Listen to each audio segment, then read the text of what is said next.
Hello, everybody.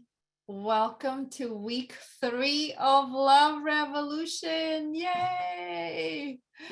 I just want to take a moment and acknowledge all of you who are taking time out of your Sunday on this beautiful day to be here with us and to, being committed to the work.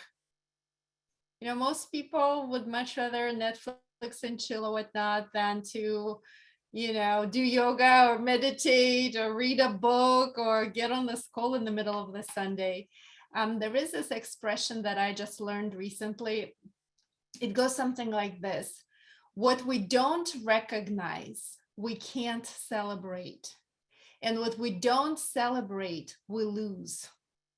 And this is so poignant in my own life because honestly, you guys, I don't pause enough to celebrate, but what we don't celebrate, we lose. So I would like for us to just take a moment right now to acknowledge ourselves, recognize the fact that you are here. I mean, there's over 200 people who signed up for this program, and only you are here on this call. So, and let this actually be the recalibration for that. So just sit up tall. Recalibration is just a fancy word for meditation or grounding down. So just sit up tall and close your eyes for a moment. If you're driving, don't close your eyes. You can do it with your eyes open and take a really deep breath in and a big breath out. So to me, celebration doesn't necessarily mean like going out to a fancy restaurant to celebrate. Celebration can be simply pausing, taking a deep breath, and telling yourself internally, good job. Good job. I'm so proud of you. I'm so proud of you. You are doing such an amazing job. And then just take a deep breath and breathe in your own praise. Yeah, as simple as that. There is often a simple meditation that I do that is called Blessings of the Energy Centers. It's like a chakra meditation, but it's going through your energy centers. And all I do is just say thank you for different parts of my body. Thank you, and I bless you. Thank you, and I bless you. And you do that every day and it completely changes your life. And it's so, so simple. Okay, so I wanted to take a couple of moments right now to give you an opportunity to check in with each other. How is it going? How is it going? What went well this week? What kind of support do you require to recommit? Just take a couple of minutes to connect with each other, and you can be honest, choose one thing that you can celebrate and just recommit to doing one thing. Okay, and I'm going to send you into the breakout rooms for just a few minutes. That way you guys can connect with each other, get to know each other. So give you just a moment. Go ahead, John. Yes. I have a question, Albina, about meditation, because I've been trying to meditate and I'm getting up in the morning, I'm going on my mat, and I'm trying to create the empty space in my head in order to not to have any thoughts. But then thoughts keep coming. My question is, how do I meditate? Because it's kind of like excluding itself, right? You trying not to have any thoughts, but you want to manifest on something.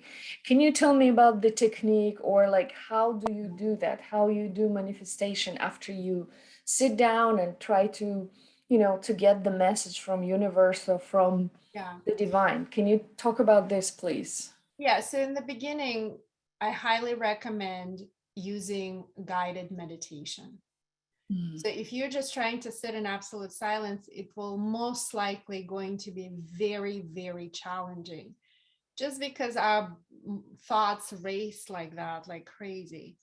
So in the beginning, it helps to use a meditation technique. And I don't know if you had a chance to look on my website, there's lots of different techniques there. There are lots of different manifestation techniques there as well. It's albinarippy/meditations, I believe, Okay. the website. So anything from tapping to saying a mantra, like some of the things that we do is like even saying Ho'oponopono, I love you, I'm sorry, please forgive me, thank you. It helps to anchor down your attention. Or like if you go to metta, loving kindness meditation, may you be happy, may you be healthy, may you be blessed with so much abundance and ease. So there are many, many, many different techniques out there. A lot of times I'll choose different techniques, but at this point in my life, I can do a silent meditation. It's a little bit more challenging than a guided meditation, but largely, Jana, it's just showing up. It's just showing up. There is no such thing as a bad meditation. Any meditation that you do is a great meditation. And again, it's celebrating what you can do today. Some days I have really amazing meditations with mystical experiences, and some days my mind just goes nuts. But a large portion of it is just showing up, sitting on your butt, like literally turn on the alarm, your alarm, and just do it. I wish there was an easier answer, but it's a big part of it is just showing up again and again. Okay, and the second part, how do you manifest? Or you just, the thoughts or the ideas come to you and you do not manifest, you do not try to put your thinking towards certain goal that you have, right? Yeah. Channel it, or you just waiting for it to download. Yeah. So when you're trying, it's a really great question. Whenever you're trying, the mere fact of you trying automatically puts you into separation, meaning you automatically become separate from that quantum field that we talked about last time. So trying or trying hard is going to make it hard for you to manifest. I know it's total dichotomy. It makes no sense. So that's why I say the more you show up, the more you, it's like dropping into the experience of being completely present. But if you try, like kind of like Roger said, I don't know if you watched last week's I did. I did. Yeah.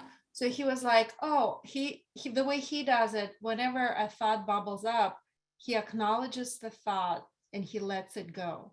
So that way you're not forcing yourself into meditating. Do you know what I mean? But know that with time and with practice and with discipline, you're training, like training a wild animal, you're training your mind to calm down. And then it's very difficult for me to explain in words, but something happens when you drop into the generous present moment where everything clicks. It's just the best way I can describe it is the most familiar, unfamiliar feeling ever. But you cannot force your way into it. You cannot try. The moment you start trying, you automatically go into separation. And that is actually puts you farther away from manifestation.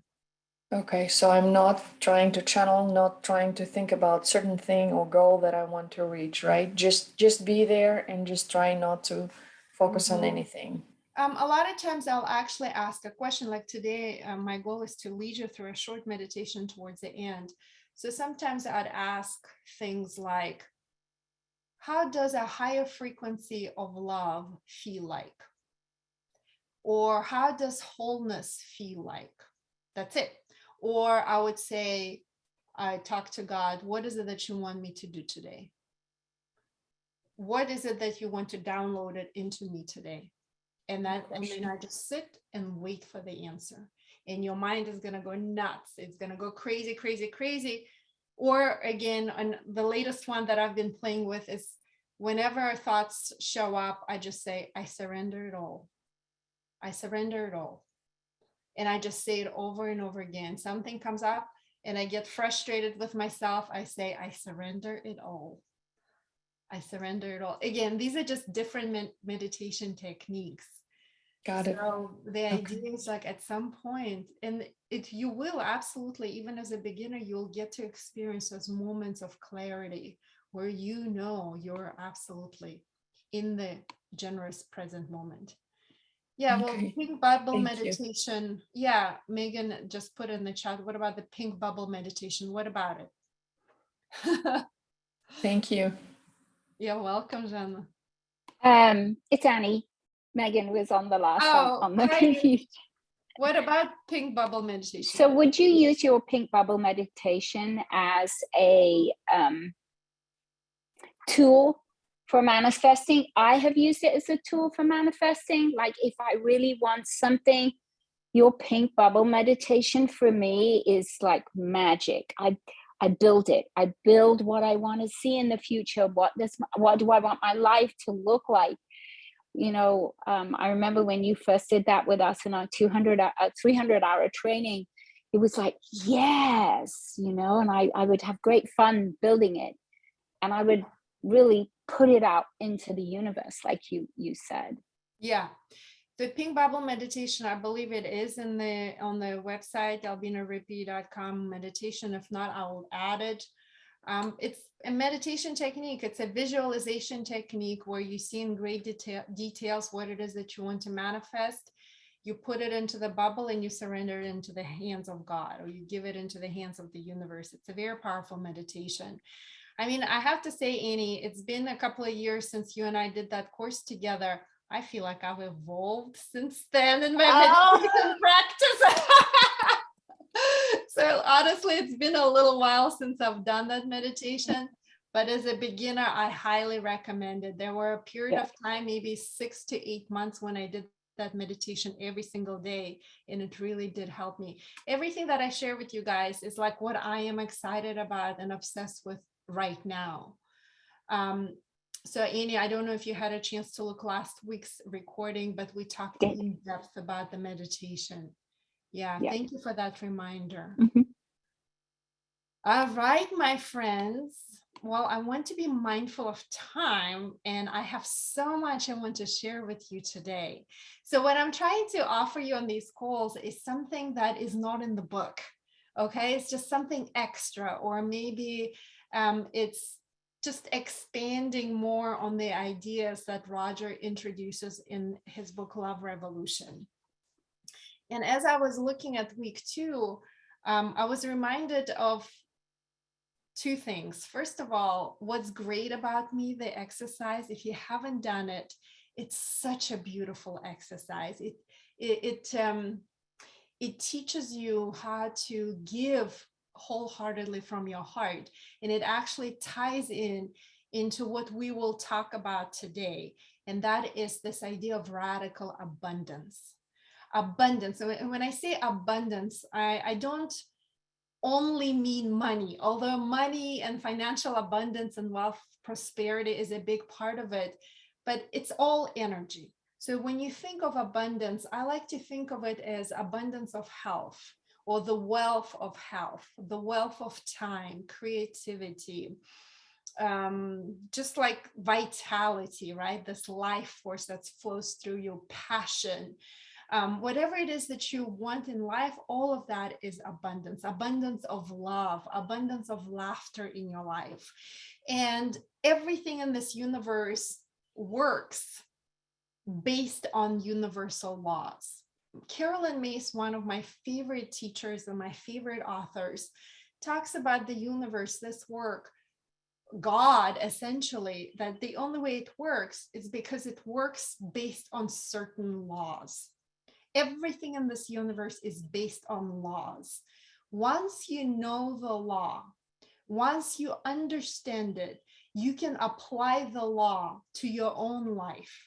So today I want to talk to you about a couple of universal laws as they apply to radical abundance. Okay, and again, abundance can be anything from money to love to health to creativity to time, to abundance of effortless ease in your life, etc., etc.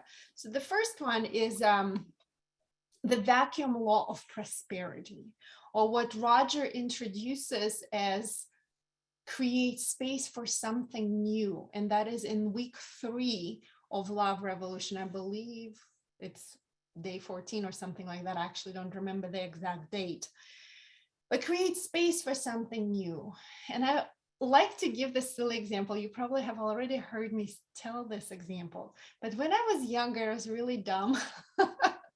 In my early 20s, I remember so clearly, I would date these guys and I knew they weren't the one. I knew it. Like, if you're with me, give me some death hands.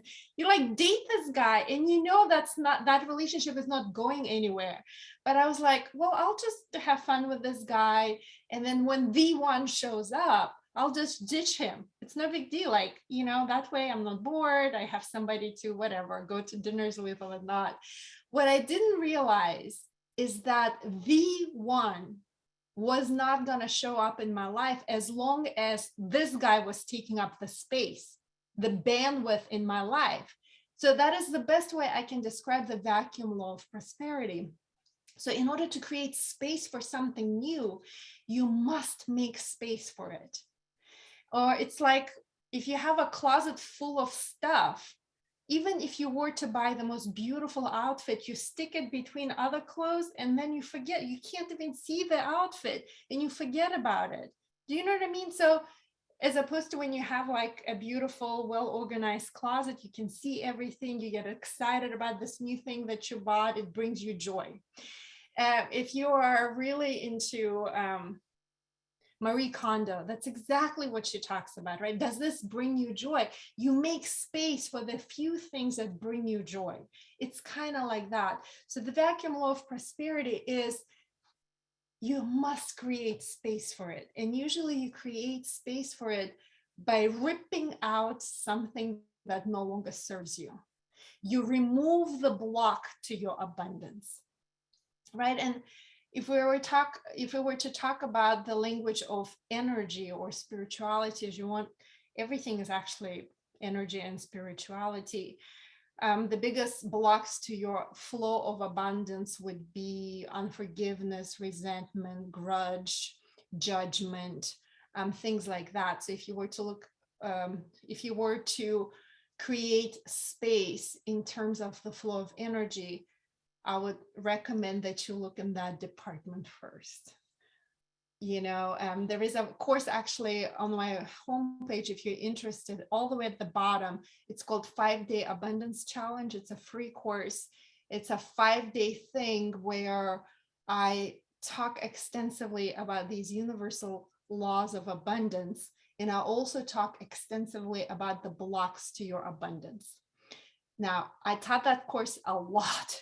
There was probably a 2-year time frame in my life when I really wanted to master these laws of abundance and flow. So I taught that content a lot. So it's what I'm trying to say, it's in my experience, at least, maybe I'm just really slow, but in my experience, I have to watch it over and over and over again. I have to teach it over and over and over again until I embody it. Which is, by the way, the theme for our week 3, right? You embody it. And in order for us to embody anything, it takes a lot of repetition. It takes discipline to embody anything. So if you're interested in teaching something about abundance, you can totally incorporate that into the next workshop that you teach. So that's one, the vacuum law of prosperity. I'm going to tell you one more story. And I think this story comes from Bob Proctor. He just died last week. I don't know if you know who that is, but he wrote this book. And you know what? If there are any abundance books, chances are I probably read that book. So there is one book on abundance that Bob Proctor wrote. And he talks about his friend who had this like raggedy old apartment, and she had these ugly curtains on her windows. And every time he came to her house, she would like complain about these ugly curtains. And he was like, look, I'm so sick and tired of you bitching and moaning about your ugly ass curtains. Just take that shit down. And she's like, are you kidding me? I can't. Like, I can't take these ugly curtains down because I can't afford new curtains. And he was like, honey, you are never going to buy new curtains on your windows until you take these ugly ass curtains down. And she was so resistant to that. Like, she deeply believed that she didn't have the money to buy the new curtains. But sure enough, next time he came to her house, there were these beautiful window treatments on her windows. And he was like, what's going on here? And she was like, you're right. You know, after you left, I thought about it. I ripped that ugly stuff off the window. In other words, she applied the vacuum law of prosperity. And as soon as those the curtains were down, miraculously new curtains just showed up in her. A lot of times it works miraculously, I'm telling you guys. Even if you say, oh, I don't have the time, I don't have the money, I don't have this, or blah, blah, blah. Trust me, these are all just excuses. Trust that the universe works in the most mysterious ways. And once you apply these laws, you're going to experience something that you have never experienced before. Okay, so the second law that I want to talk to you about today is the law of circulation. The law of circulation. The more I give, the more I receive. The more love I give, the more love I receive. And that can be applied to anything. As you know, every single culture, every single religion in the world has an idea of tithing, right? 10% you give 10% of your earnings, because when you give, you receive so much more in return. So it can be anything from money to time to attention to talent to knowledge, etc., etc. And actually, what's great about me is a beautiful way of giving wholehearted compliments. I deeply believe that we don't give each other enough love and acknowledgement these days. And it's just, I mean, I have lots of friends who never say any compliments to their husbands. I'm like, why not? And they're like, oh, it just feels so weird. It just feels so weird. What if I tell him, what if I give him a compliment and his head gets really big and then he's going to leave me? I've heard people say that, you know, it's coming from fear. So the more I give, the more I receive is the universal law. If you give your knowledge away, if you give your attention away, if you give love away, it will always come back to you. Like, you know, Ashley, even though you didn't choose, Ashley just had some stuff stolen from her studio this week. You know, just look at it as giving it, as gifting it. So energetically, if you like, it's so easy for us to hold a grudge, right? These awful people came into my space, stole all my stuff. It's very easy for us to feel the grudge. It's the most natural thing, right? But if you look at it maybe as in like, well, it was on some level energetic gift to the universe. It will come back to you tenfold, 1,000-fold, 1,000,000 times, whatever. So it's just the law of circulation. When you give, you will receive. The act of giving automatically turns on the wheels of receiving. It's the universal law. And then the last universal law, since we have a little bit of time, is let go and forgive. And it actually, Ashley is smiling because, you know, it's all of these things are, by the way, super tied in together. They're all interrelated. So remember how I said the biggest blocks to the flow of abundance into your life is grudge, unforgiveness, resentment, all of those things. So let go and forgive, let that stuff go, removes the block, and the flow of abundance starts moving into your life. There are lots of, I believe, forgiveness meditations on the website.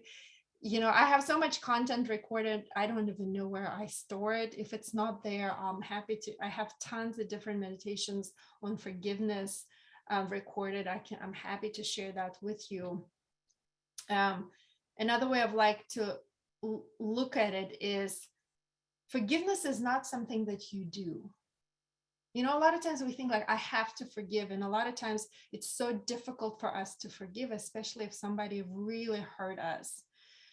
Forgiveness is not something that you do. Forgiveness is a gift you get to receive. You receive the gift of forgiveness. It's not something that you do. So there is a tapping meditation on my website that helps you like let go, because when you're tapping emotional freedom technique, when you are tapping different meridian points in your body, your nervous system gets a chance to relax. And in that state, it's easier to let go. Okay. So week 3 is here. Week 3 is here, and it's all about embody it. And my favorite topic this week is beauty report. A beauty report is something, it teaches you to recognize beauty literally in everything. Back in the day, Roger and I used to call it beauty reports that our teacher Anna Forrest taught us. These days, I upgraded it just a little bit. I call it, what do I call it? Magic moments. I call it magic moments. Now, let me show you something. Here is the journal, and I have like tons of journals like this everywhere in my house. This is a journal that I had since last year. Every single page, every day, I write down magic moments. Why do I do that? It's little things. It can be like, this morning I woke up and my silly dog, my puppy Rio, does this full body wiggles. In the morning when you come down the stairs, he's just doing this whole body wiggles. Even his head is wiggling because he's so happy to see me. And that's like magic moment. Every time I see him do that, it just puts me in a great mood. I'm reminded that like I can be this joyful too. You know, it can be little bitty things, but essentially what you're doing when you're writing down beauty reports or magic moments every single day, essentially you're training your brain to see beauty in everything. And at some point, because if you want the results, you must have the discipline.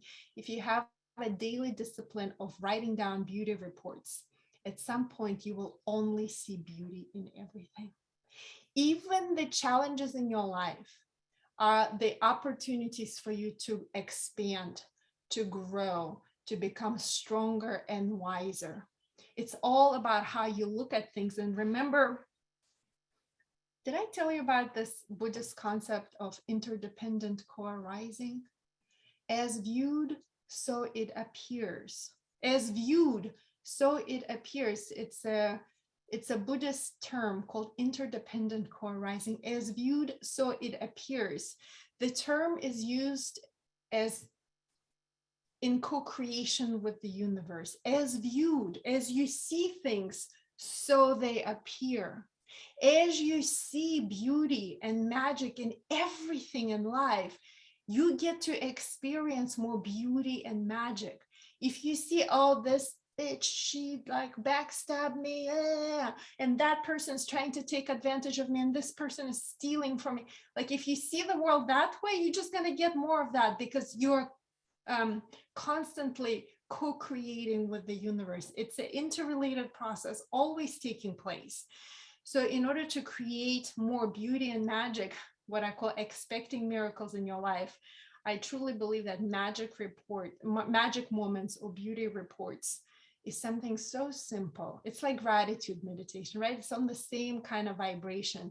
You train your brain to see beauty in everything. Okay, so there's one last thing, like squeezing as much as I can, squeezing as much content as I can into these calls. Because I'm so obsessed with co-creation or manifesting that shit, to speak, I want to share with you the latest and the greatest. And actually, Jana touched on that just a little bit earlier today. Let me just add on to that idea. The universe has a great sense of humor. Let me explain why. Well, God has a great sense of humor. You become, the only way you can become a master manifester is when you feel 100% whole. You embody wholeness. But here is the funny part. When you are embodying wholeness, guess what? You don't want anything. And that's why God has a great sense of humor. You become a master manifester when you embody 100% wholeness. And whenever you do embody 100% wholeness, you don't want anything. That's a paradox. So one of the things that you can do in your meditation is, how does wholeness feel like? And today I'm going to take you through a short meditation, and hopefully you can get a little taste of that. But let me add on to that idea. So Jana asks, when I'm manifesting in my meditation, and this is why, Annie, I don't do pink bubble anymore.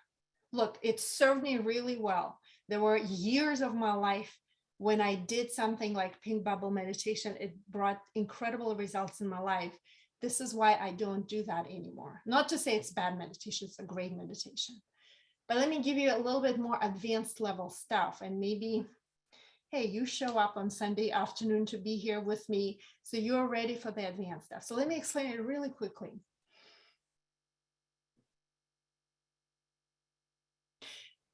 I'm just searching for the right words. Whenever you focus on a goal, on your desire, on your dream, the moment you focus on that dream, you instantaneously become separate from it. Because the mere fact that you want it reminds you that you don't yet have it. And the moment that that happens, it's separation. Are you with me? Give me some jazz hands if you're with me. So if you, a lot of times, and I only figured this stuff out recently when I did like 15-hour meditations every day, it's very subtle.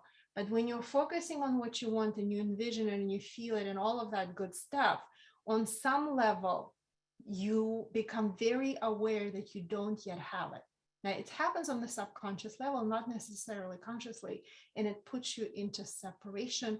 In other words, lack. You're not in the place of wholeness, abundance, and ease. You're in the place of separation and lack. And you cannot manifest from lack. Lack creates more lack. Are you with me? So now, instead of doing something like pink bubble, what I do, and this may be advanced, too advanced for some of you, and you're like, I don't understand what she's saying, but some of you will get it. What I do now is I ask, how does a greater degree of wholeness feel like? And I literally use my whole imagination to imagine it. And the moment I imagine it, I can embody it. And that's what I do every single day. Because the moment you are 100% whole, you can manifest anything. Am I making sense? Ask me questions if I just lost you. But that is like the biggest epiphany I just recently had. This is what I focus on in my meditations these days. I no longer envision, I no longer actually do goals and vision like I used to for over a decade. I only embody wholeness, and I only do my best to drop into the generous present moment, because that's when I'm connected to the unified field, also known as the quantum field, also known as the mind of God. And from that place, you expect a miracle. The miracles show up. Okay. Questions? Okay, I see Moira. Go ahead, Moira, and then Annie. So my question is, how is that different from the other? Because if you're saying, how does it feel? You're not there, right?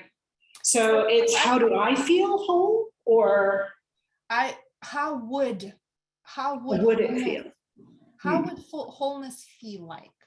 Mm-hmm. Or how would a greater degree of love or abundance or effortless ease feel like? Now, the quality of your life depends on the quality of the questions that you ask. The key is to ask the right question. So how would wholeness feel like? And then God gave you your whole imagination. And trust me, I've done the shit enough by now that I'll tell you, you ask a question like this, you wait. You may have to wait 2 hours. You may have to wait a week. You may have to wait 6 months. But at some point, you're going to feel a greater degree of wholeness. It's not a cerebral process. It's an experience. It's an energy. It's a feeling. But the more whole you feel, the more you become a master manifester. And the less you want of anything, that's the paradox of it all. Does it help, Maura? Does it make sense? Yeah, just play with it. Make it fun and easy, you guys. Make it fun and easy. Don't try too hard. Don't get attached to it.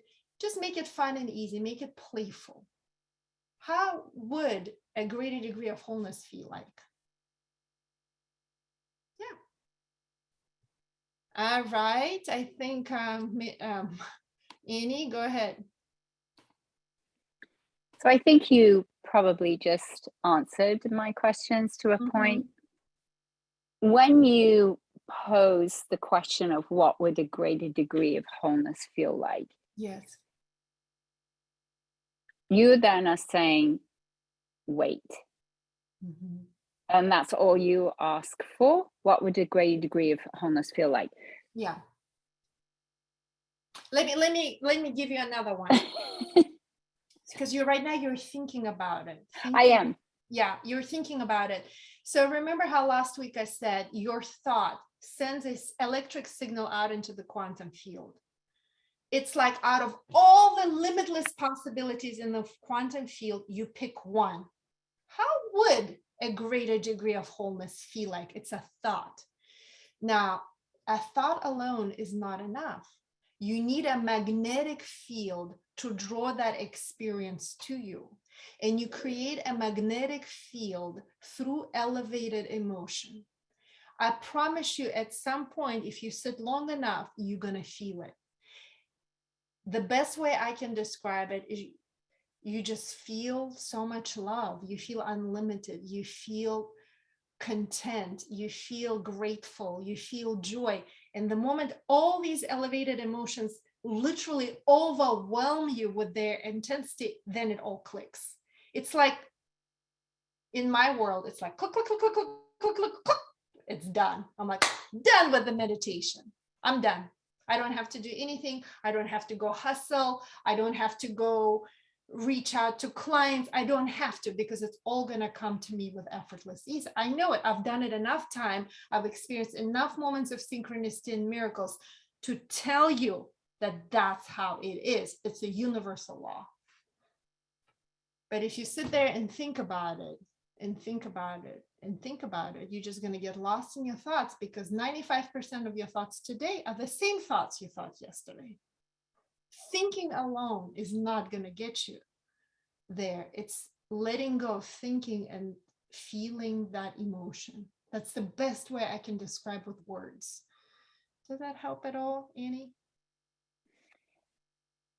Yeah, I think you're speaking of definitely a high level of meditation, and I love that, and we should all strive for that. Yeah, I do know that when I meditate and when I sink in, I know that afterwards I feel more abundant, as it were. I feel clearer, like I've cleared my negative energy field. I've cleared the thinking pattern, and the monkey mind has cleared. And afterwards I do feel, but I have never asked the question of how would it feel. Yeah. To play with that. I mean, for years I played with one question. What would you like me to do today? What would you like me to say? What would you like me to think today? Which is, when I do that, I'll tell you, I did it for a very long time, maybe 3 years straight every day. It just puts me into the to-do mode. I'm like, oh, I need to do this and I need to do that. And that's not what it is. Do you know? Yeah. Now that was Albina 2 years ago when I taught you that, Amy. Now today it's a more upgraded version of Albina. Ask a better question. What a greater degree of unity will feel like, or what a greater degree of love would feel like, is a better question. Because what would you like me to do today, at least in my experience, puts me into the to-do mode. And then I'm thinking how I'm going to do this and I'm going to do that. I'm going to send that email and I'm going to reach out to that person. That defeats the whole purpose. That's not it. So not asking for the manifest, not you just waiting for the opportunities to drop in. And when you get into that place of openness, then it will all fall in. It's more like this. So let's just say, let's go back to genre, or let's go back to the pink bubble.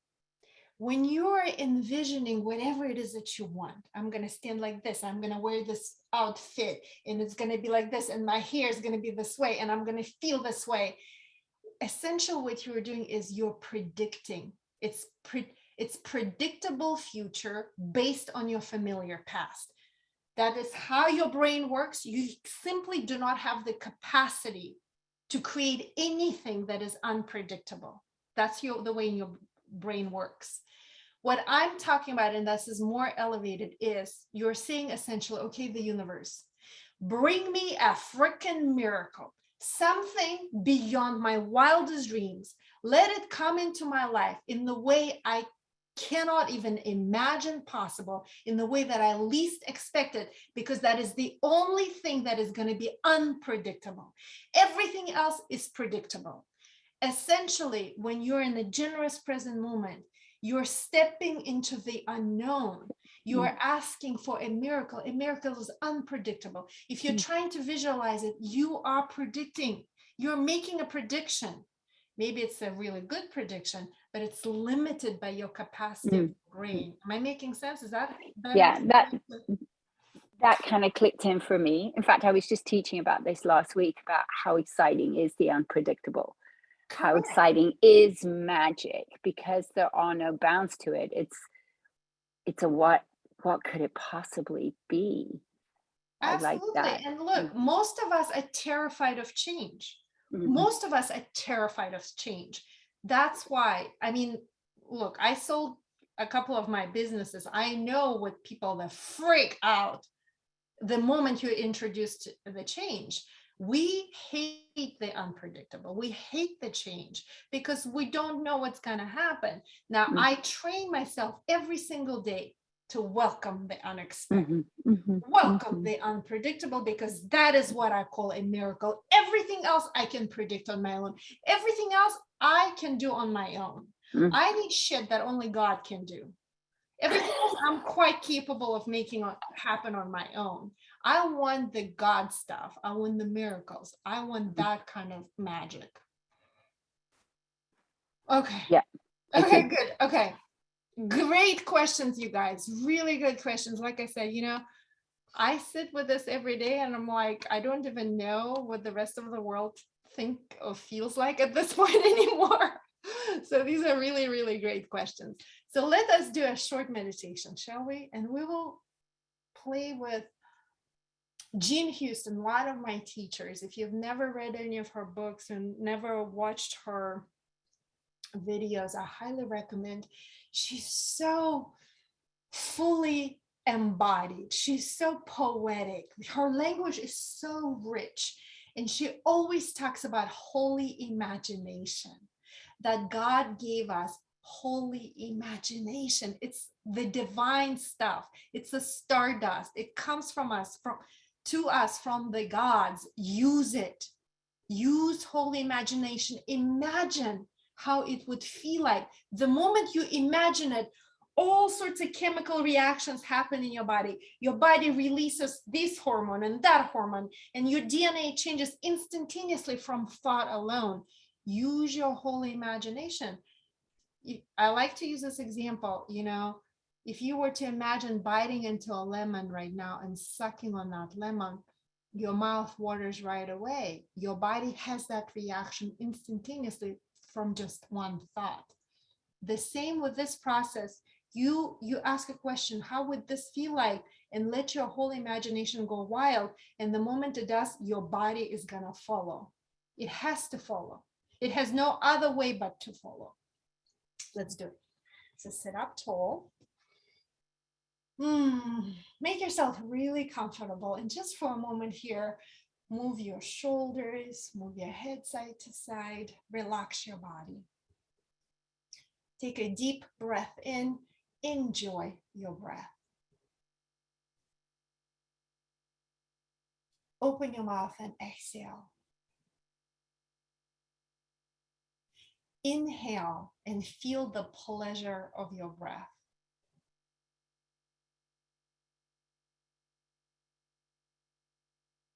Exhale and relax your body. Relax your neck, relax your face, relax your shoulders, your belly, your hips.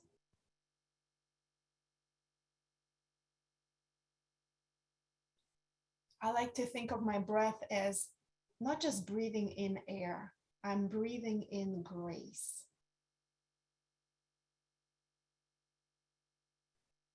So right now, using your whole imagination, imagine how would it feel like to breathe in grace?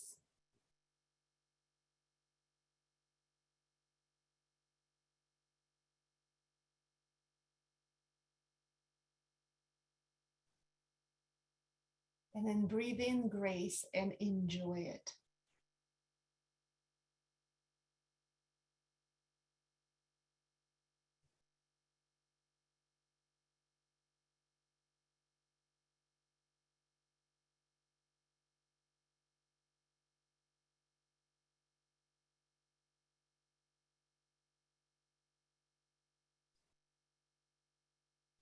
How would it feel like to feel worthy to receive?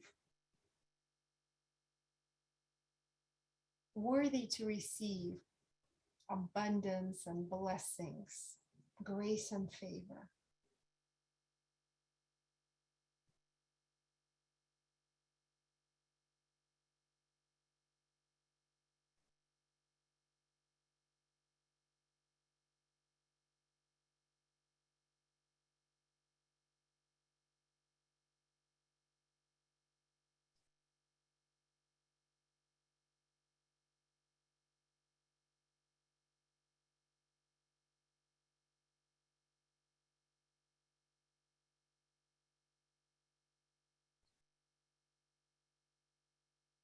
Now remember, the universe will only give you that you feel or you think you're worthy of. The universe will only give you what you think you're worthy of receiving. So expand that. How would it feel like to be worthy of receiving?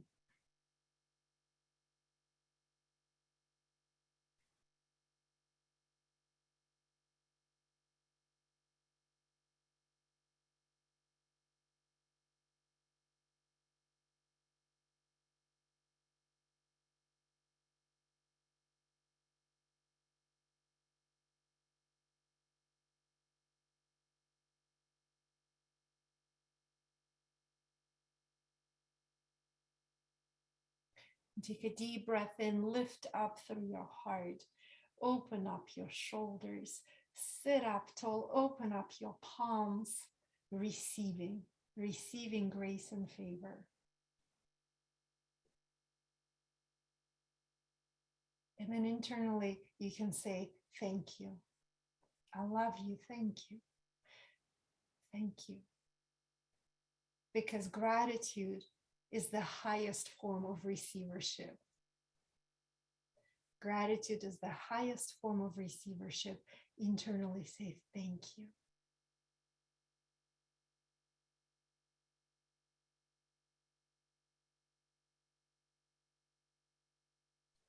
And when you're ready, open your eyes. Now, I give you a very, very condensed version of this meditation. It was only like 4 or 5 minutes. You can make that into an hour, 2-hour long meditation if you wanted to, right? How would, like, first relax your body, then how would it feel like to be worthy of receiving? How would it feel like to be whole? How would it feel like to breathe in grace? And just give yourself some time to truly imagine it, to experience it. And then give yourself lots of time to feel gratitude. Not just think it, feel it. There is a difference. All right, my friends, week 3, we are amping up the meditation, I believe, to 15 minutes a week. Continue with your body movements, continue with your reading. And then next week we have last call, which is going to be a celebration party next Sunday at 3:30 p.m. We'll see you then.